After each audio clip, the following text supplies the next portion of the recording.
Hi. We've all either heard or had or said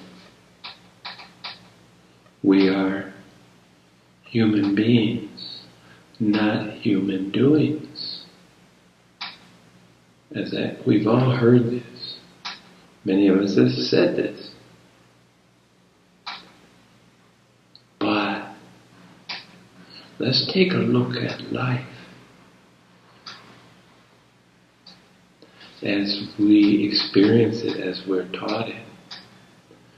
We're taught to be men or women of action, to take action, to act on, act up, act out, act from, act for, even to react. Take that action again. Well, actions lead to doing.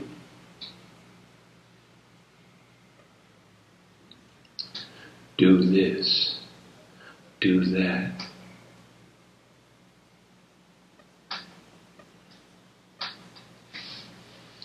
What do you want to do when you grow up?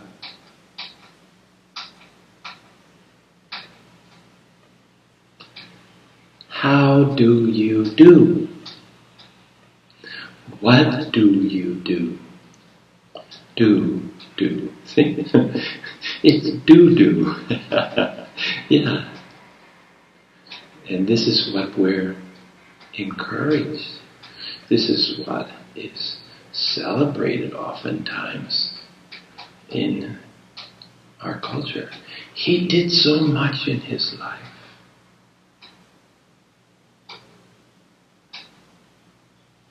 So, accomplishments which are accomplished are attained by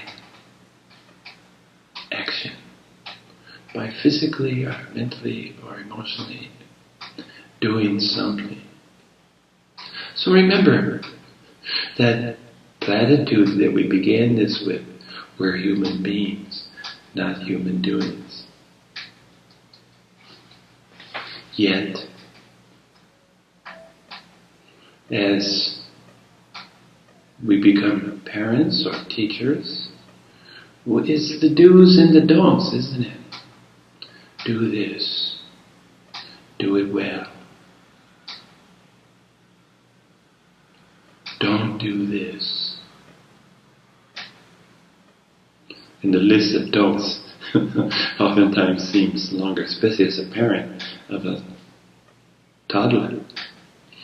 The list of don'ts seem much longer than the do's.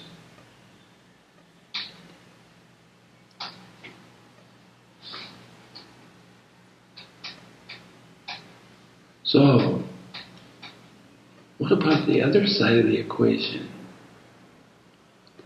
Let's go back and take a look at we're human beings. Even in the way that they teach us, that they celebrate our beingness, is combined with some sort of action. Be all that you can be. Be who you are. Be yourself. And none of these really emphasize being. Being in the moment. Being with yourself.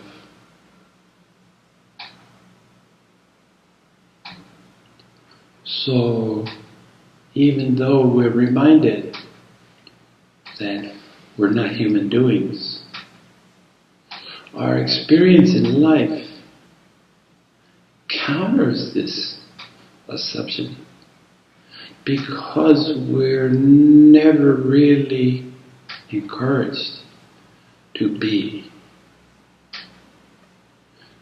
in a passive sense, to be in a sense of acceptance.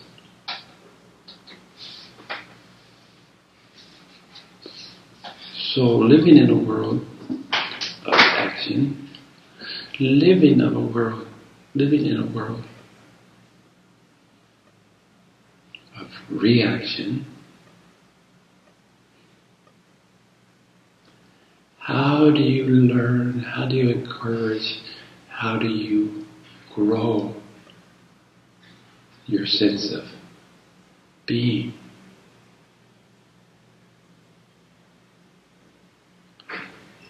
In a passive sense, divorcing it from action, divorcing it from doing.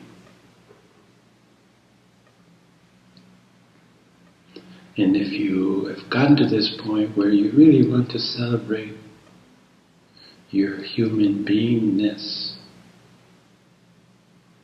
which is, after all, what we are, witnessing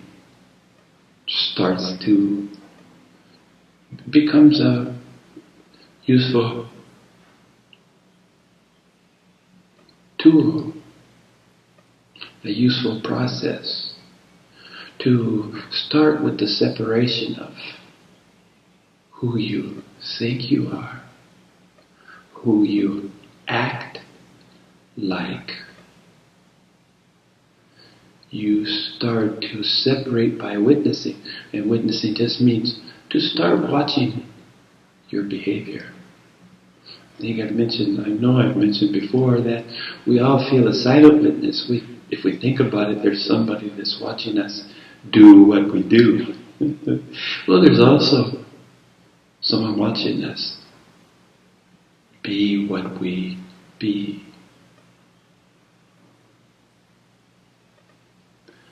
Or am. Be. I am. We are. So the questions we should be asking is, instead of how do you do, what do you do, we should be asking the question, who are you? What are you? These kind of questions, instead of the doing. Are implies being. So this is this process that the witness can help us with. This idea. And then as we identify more and more with the witness, and less with what the witness is watching, who and what we think we are. This is the process to eventually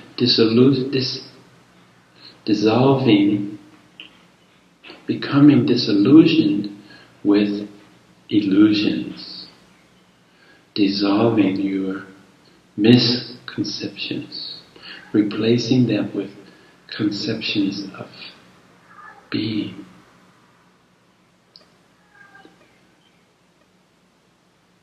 I talked today about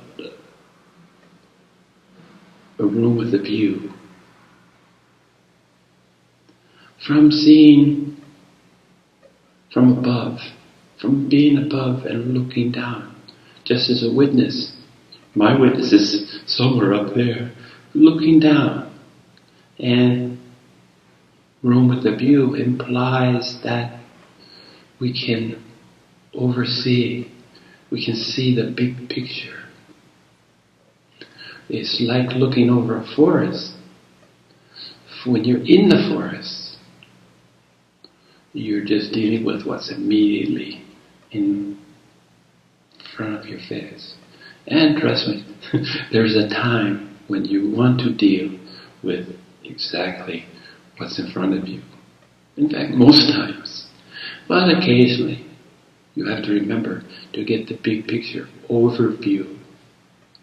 So when you're in the forest, you're dealing with what's right in front of you. when you up above the canopy of the forest, you start to see patterns. Certain trees grow here. Everything has its place, from the ground cover to the smaller bushes, to the beer bushes, to the trees, to the growing trees, to the big trees, forming the canopy of protection for all that's below. You can see where the flowers are blooming. So, by getting used to paying attention to your witness, instead of just noticing, oh, what's that? Pay attention to that witness. And it helps you to get this perspective that you need to review. Take another look at what you're seeing. Take another look at what you're being. Take another look at what you're hearing. So this separation, this idea that from above, looking down, is quite a useful perspective in your spiritual inquiry.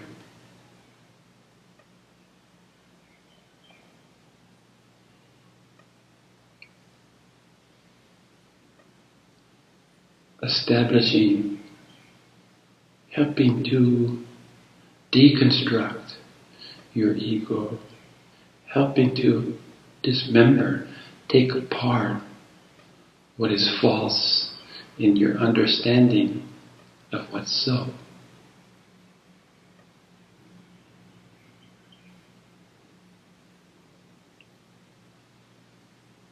Without neglecting the times when you have to deal with what is.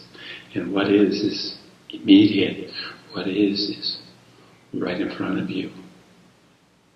So we've learned that asking questions. Why are we here? Who am I? Where am I going? What's the purpose? What's the meaning of life? Yeah, the big questions. Contemplation on the big questions. Taking the overview without forgetting the necessity of what is, dealing in the moment. So it's seeking a balance. Seeking a balance of reflection, which is more the overviewing, and dealing with what is now. Is what seems real really real? Yeah, sometimes what seems the most real turns out to be just an illusion. And sometimes what we think is illusion or delusion turns out to be what's real. So this process of examination, this process of inquiry, benefits both from overview and direct view, dealing with what's in your life. Because what's in your life is usually there, upon reflection, is usually there to help in your growth. If you look at it with through those lenses, if you look at it, the challenges, the problems that you experience serve the purpose of teaching, helping in your evolution. Even obstacles, I've mentioned, obstacles are there so that you pause for reflection, seeking the best path, seeking the best way over the obstacle, under the obstacle, around the obstacle, right through the obstacle. Yeah. What is your best plan of inaction? Because this internal search for the eternal, this internal voyage is couched in inaction. The opposite of what we've been rewarded, the opposite from what we've been encouraged. So it's sort of taking action through inaction, if that makes any sense at all. It's the contrast between being, to be with something, to be with yourself, and doing. It's the contrast. So this spiritual inquiry is not something that you do. It's something about who you are. If you want to be in the moment, you use am. If you want to talk about the other, you can use is. If you want to talk about multiple others, are. Again, we are. You are. So, go to your room. Go to your room with a view. Occasionally. Maybe you don't want to stay there too long because then you'll be in the clouds. You'll be divorced. You'll be separated again. You're causing a separation.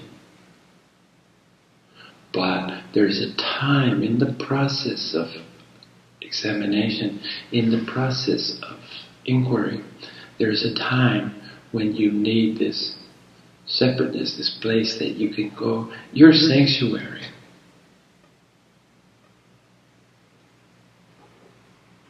So that you can review and reflect.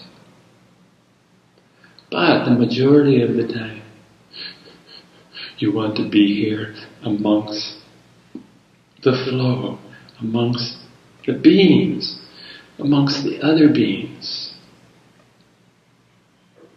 who think that they're human doings. And you aspire to having a presence, to having a part of yourself that will demonstrate, will illustrate an example of a human being.